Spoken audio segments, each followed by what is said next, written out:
rəngləri süzülür pərdələrin arasından divara. Sağollaşıb qış ilə biz bürünürük yeni bahara. Gözlərimiz ümid ilə dolu uzanıb baxırıq tavana. Buruqları qucaqlayır qolumu, nə gətirir gələcək bilmirəm yolun sonunu. Amma dəqiq bilirəm ki sənsiz olmur. Dedi bəlkə buraları tərk edək, gəmilərə yelkənləri bərkidək.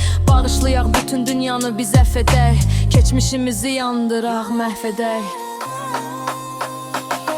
Dedim səni gördüyüm an anladım, xoşbəxtliyim sənin güldüyün an. Əllərin sənincəki əllərin, istərəm bağlasın gözlərim öldüyüm an. Səni gördüyüm an tənhalıqdan ayrıldım, tənhalığı tərk etdim. Səni gördüm ayıldım. Günəşin şüaları süzülür divarlara, çəkir rəsm barmaqlarım saçlarında. Gəzirsən, gülürsən, amma gələcəyin yükü ağır, çiyinlərim əzilir. Sabah nə olacaq soruşsa mən nə deyim? Həyat axı deyil hədiyyə, gözümüzü bağlayıb bu sevgi dumanı.